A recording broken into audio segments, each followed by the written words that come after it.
La edad es el factor que explica la mayoría de las mutaciones genéticas asociadas a la aparición y desarrollo de los diferentes tumores cancerígenos que afectan a la piel. Esta es la principal conclusión de un estudio internacional liderado por el Grupo de Investigación sobre la Evolución del Genoma del Cáncer de la Universidad Jaume I. Sus autores han publicado un artículo con los resultados del trabajo en Annals of Oncology, la prestigiosa revista oficial de la Sociedad Europea de Oncología Médica. Hemos secuenciado 46 genes relacionados con el cáncer de piel en 123 muestras de biopsias de individuos sanos. Para comparar las mutaciones genéticas que aparecen en estas muestras con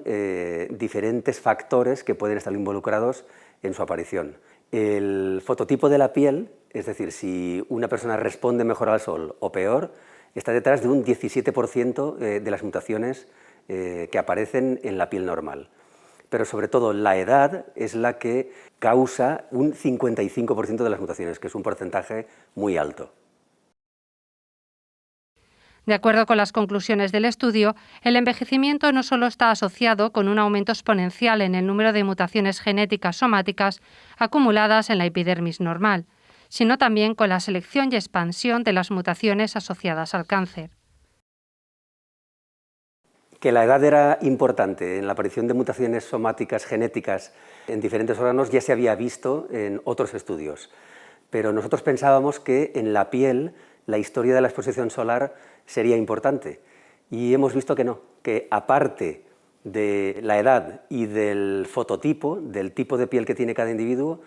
no hay ningún otro factor involucrado en la aparición de esas mutaciones. De hecho, ni siquiera se encuentran diferencias entre diferentes zonas de la piel más o menos expuestas. Por ejemplo, se han visto el mismo número de mutaciones en zonas de la piel de la cara o de los brazos que de zonas de la piel que solo se exponen en verano, como por ejemplo el tronco o las extremidades.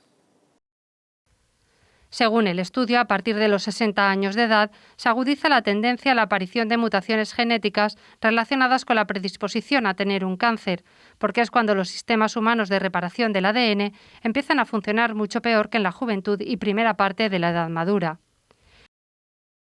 El equipo liderado por el profesor Conrado Martínez Cádenas y la investigadora Bárbara Hernando ha trabajado en esta investigación junto con el doctor Gerard Pitarch y la doctora Laura Máiquez del Servicio de Dermatología del Hospital General Universitario de Castelló y la doctora Francisca Valcuente del Departamento de Dermatología del Hospital Universitario de La Plana. Además, han participado también el Instituto del Cáncer del University College de Londres y el Centro Nacional de Análisis Genómico, Centro de Regulación Genómica de Barcelona.